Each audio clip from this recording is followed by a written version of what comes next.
हमारे बड़े बुजुर्ग कहते हैं ना कि जब भी बाहर निकलना चाहिए तो भगवान का नाम लेकर निकलना चाहिए। शायद सच ही कहते हैं। जयपुर के हमारे सब्सक्राइबर अक्षय जी हमें बताते हैं कि जयपुर से दिल्ली की जो ट्रिप उन्होंने अपनी वाइफ के साथ की, उसने उन्हें हर मंदिर, हर दरगाह पर जाने पर मजबूर कर दिया। उस ट्रिप ने उन्हें ऐसे डर का एहसास करा दिया जिसने उन्हें आज तक नहीं छोड़ा। तो आइए जानते हैं अक्षय जी के साथ उस हाईवे पे क्या हुआ, उन्हें ऐसा क्या मिला जिसने उन्हें आज तक ना भूलने पे मजबूर कर दिया है। तो आइए जानते हैं अक्षय जी की कहानी। This is Gautam Bhadra and you are watching beyond the dark files.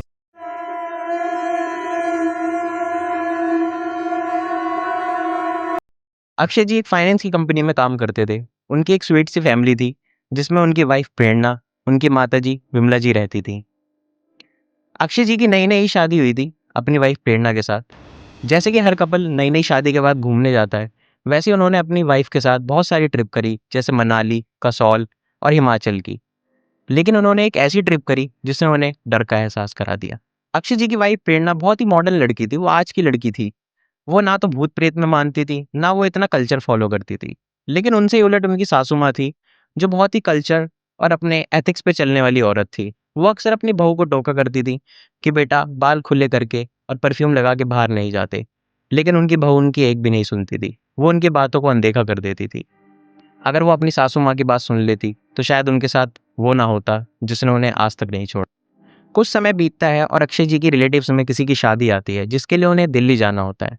Akshay जी दिल्ली जाने के लिए तो रेडी होते हैं, लेकिन उनकी माता जी किसी वजह से मना कर देती हैं। तो अक्षय और प्रेरणा प्लान बनाते हैं कि वो जयपुर से दिल्ली बाइक से जाएंगे। वो सोचते हैं कि इसके साथ साथ हमारी बाइक ट्रिप भी हो जाएगी और शादी भी अटेंड कर लेंगे। अक्षय और प्रेरणा अपना सारा सामान पैक कर लेते हैं। अक्षय जी की मम्मी उन्हें बार बार रोकती है, लंबा रास्ता है, कार से चले जाओ, लेकिन वो उनकी एक नहीं सुनते और ट्रिप के लिए निकल जाते हैं। अक्षय प्रेरणा से बोलता है, तुम रेडी रहना, मैं ऑफिस से जैसे ही घर आऊंगा हम तुरंत निकल पड़ेंगे। अक्षय शाम को घर आता है और वो निकलने के लिए रेडी हो जाते हैं। विमला जी कहती हैं, बच्चों भगवान का नाम ले लो निकलने से पहले। लेकिन प्रेरणा कुछ ज्यादा ही मॉडर्न लड़की थी, वो सासू माँ की बातें ना मानकर बिना भगवान का नाम लिए अक्षय के साथ ट्रिप के लिए निकल पड़ती है। अक्षय और प्रेरणा बहुत खुश थे, लेकिन उन्हें कहाँ पता था ये खुशी कुछ पल की है। कुछ वक्त राइड करने के बाद अक्षय सोचता है कि रुककर चाय और कुछ खा लिया जाए। वो दोनों एक हाईवे के ढाबे पर रुकते हैं। रात हो चुकी थी। ढाबे वाला दोनों से पूछता है, आप किस तरफ जा रहे हैं? अक्षय बताता है, हम दोनों दिल्ली जा रहे हैं। ढाबे वाला उन्हें सावधान करता है कि आप लोग हाईवे से न जाकर कच्चे रास्ते से जाएं। तो प्रेरणा पूछती है, ऐसा क्यों? आप हमें हाईवे से जाने को क्यों मना कर रहे हैं? ढाबे वाला बोलता है, कुछ ही वक्त पहले वहां एक एक्सीडेंट हुआ था जिसमें एक लड़की की मौत हुई थी, और लोग बताते हैं कि वो लड़की की आत्मा आज भी वहीं घूम रही है। ये सुनकर अक्षय तो डर जाता है, लेकिन प्रेरणा बहुत एक्साइटेड हो जाती है वहां जाने के लिए। अक्षय प्रेरणा से बोलता है कि हम कच्चे रास्ते से चलते हैं, लेकिन प्रेरणा को पता नहीं क्या भूत सवार था कि उसे उसी हाईवे से जाना है। वो अक्षय को बोलती है कि नहीं, हम हाईवे से ही जाएंगे। वो दोनों ढाबे वाले को पैसे देकर निकल पड़ते हैं। कुछ वक्त राइड करने के बाद आखिरकार वो हाईवे स्टार्ट हो जाता है। हाईवे कम से कम 5 किलोमीटर का था। ना कोई कट, ना कोई स्टॉप, सिर्फ अंधेरा रास्ता। दोनों हाईवे पर बाइक लेकर चढ़ जाते हैं। 1 किलोमीटर के बाद बाइक बंद पड़ जाती है। अक्षय घबरा जाता है। वो प्रेरणा से कहता है, मैंने कहा था ना, नहीं आते इस हाईवे पे। लेकिन प्रेरणा कहती है, डरो मत, कोई प्लग निकल गया होगा, देखो जरा। अक्षय बाइक ठीक करने के लिए नीचे बैठता है। उस हाईवे पर ना तो लाइट्स थी, ना कोई इंसान जिससे वो मदद मांग सके। अक्षय बाइक ठीक करने लग जाता है। प्रेरणा आसपास टहलने लग जाती है। तभी उसे एक लड़की दिखाई देती है। उसे ढाबे वाले की बात याद आ जाती है। वो उसे इग्नोर करने की कोशिश करती है, पर इग्नोर नहीं कर पाती। प्रेरणा का खुद पर से शायद कंट्रोल हट रहा था।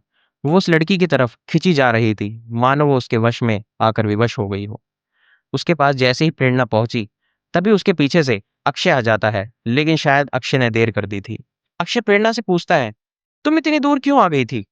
प्रेरणा उसके सवाल का कोई जवाब नहीं देती, और दोनों बाइक पर बैठते हैं और दोबारा ट्रिप स्टार्ट हो जाती है। जो प्रेरणा अब तक बातें किए जा रही थी, वो अब चुप थी। ना वो अक्षय से बात कर रही थी, ना उसके सवालों का जवाब दे रही थी। दोनों दिल्ली शादी में पहुंचते हैं और शादी अटेंड करते हैं। अक्षय को प्रेरणा पे थोड़ा थोड़ा शक तो होने लग गया था। जो लड़की इतनी बातें करती है, वो अब गुमसुम रहने लगी है।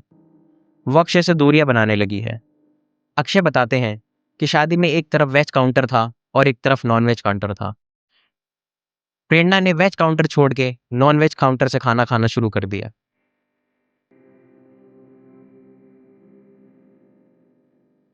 तभी प्रेरणा को पता नहीं क्या होता है और वो अक्षय पर इतनी तेज गुस्सा होती है, उसे एकदम धक्का दे देती है और कहती है हट यहाँ से। और वो पता नहीं उसे बंगाली में इतनी गालियां देने लग जाती है। अक्षय जैसे ही प्रेरणा के मुंह से बंगाली सुनता है और ऐसे शब्द सुनता है, वो एकदम घबरा जाता है। उसे अब शक होने लग गया था कि प्रेरणा के साथ कुछ तो हुआ है। वो शादी को बीच में ही छोड़ के कार बुक करके प्रेरणा को वापस जयपुर ले जाता है। जयपुर पहुंचने के बाद वो अपनी माताजी को सारी बातें बताता है।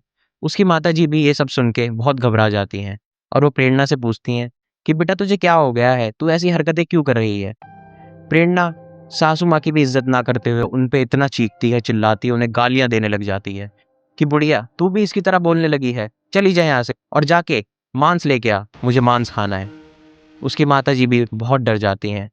जिस लड़की ने आज तक मांस को हाथ नहीं लगाया हो, वो मांस मांग रही है। धीरे धीरे प्रेरणा का वजन कम होने लगा, उसकी आंखों के आगे काले घेरे आने लगे। उसने खुद पर ध्यान देना बंद कर दिया, नहाना बंद कर दिया था, घर के बाहर जाना बंद कर दिया था। ये सब देखकर अक्षय अपने घर के पंडित जी को बुलाता है और सब बताता है। पंडित जी प्रेरणा से बात करने की कोशिश करते हैं, लेकिन प्रेरणा उनको देखकर गुस्सा हो जाती है और कहती है निकल जा यहाँ से। पंडित जी उस पर अपने मंत्रों का उच्चारण करते हैं, लेकिन मंत्रों का उस पर कोई असर नहीं होता है। ऊपर से प्रेरणा और गुस्सा हो जाती है, कमरे का सारा सामान फेंकने लग जाती है, सबको बंगाली में गालियां देने लग जाती है। पंडित जी अक्षय से कहते हैं कि बेटा ये मेरे बस की बात नहीं, इस पर किसी बहुत ही भयंकर आत्मा का साया है। ये सुनने के बाद अक्षय और उनकी माँ बहुत डर जाते हैं और पंडित जी से उपाय पूछते हैं। पंडित जी कहते हैं कि इसे मेहंदीपुर बालाजी ले जाओ, लेकिन प्रेरणा वहां से भी ठीक नहीं हो पाती। वो कुछ दिन वहां से आने के बाद ठीक रहती, लेकिन वापस से उसकी वैसी ही हालत हो जाती। अक्षय का जो भी जहां भी प्रेरणा को ले जाने को बोलता, वो उसे वहां ले जाता। अक्षय प्रेरणा को लेकर बहुत सी दरगाहों पर भी गया, बहुत से मौलानाओं पे भी गया, लेकिन वहां से भी प्रेरणा को कोई आराम नहीं पड़ा। कुछ समय बीतता है, प्रेरणा की धीरे धीरे हालत खराब होने लग जाती है। अक्षय के सारे रिश्तेदारों में ये बात फैल जाती है कि प्रेरणा के ऊपर किसी आत्मा का भयंकर साया है। कुछ वक्त बाद अक्षय के एक रिलेटिव्स उसे एक राजस्थान के बाबा के बारे में बताते हैं, जो कि बहुत सिद्ध थे। अक्षय देरी न करके प्रेरणा को उन बाबा के पास ले जाता है। अक्षय जैसे ही राजस्थान पहुंचता है, वहां उनकी मुलाकात उन सिद्ध बाबा से हुई। बाबा ने जैसे ही प्रेरणा को देखा और प्रेरणा ने उन बाबा की आंखों में देखा, वो जोर जोर से दर्द के मारे चीखने चिल्लाने लगी। उसके मुंह से सिर्फ इतनी आवाज आ रही थी, मुझे छोड़ दो, मुझे जाने दो। बाबा उस आत्मा से पूछते हैं तू इसके पीछे कहाँ से आई। वो आत्मा बताती है मैं इसके पीछे उस हाईवे से आई हूँ जहां मेरी मौत हुई थी। तभी अक्षय समझ जाता है कि ये कहाँ की बात कर रही है। वही जयपुर टू दिल्ली वाला हाईवे जिस पर जाने से उस ढाबे वाले ने मना किया था। बाबा उस आत्मा से पूछते हैं कि तू इसे छोड़ने का क्या लेगी। आत्मा कहती है मैं इसे अपने साथ लेकर जाऊंगी, तुम में से कोई मुझे रोक नहीं सकता। इतना सुनते ही बाबा को क्रोध आता है और वो आंखें बंद करके देवता का आवाहन करते हैं और देवता को आदेश देते हैं इस आत्मा को मार मार कर इसके शरीर से निकाला जाए। वह आत्मा इतना तड़पती है, इसके बाद और हमेशा के लिए प्रेरणा के शरीर से बाहर निकल जाती है। प्रेरणा को कुछ याद नहीं था कि इतने दिनों से उसके साथ क्या हुआ, वो कहाँ कहाँ गई।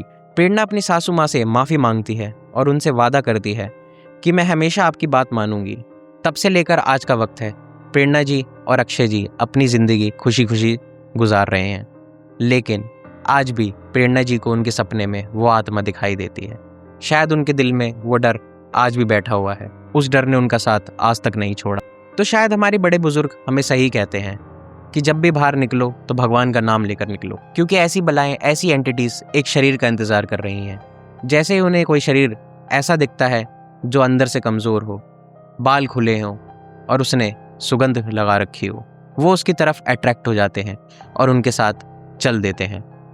तो आप भी थोड़ा बच के रहें, बाल खुले करके रात में ना निकलें और परफ्यूम लगाकर भी ना निकलें। तो ये थी जयपुर के हमारे सब्सक्राइबर अक्षय जी की रियल स्टोरी जो उनकी वाइफ के साथ बीती।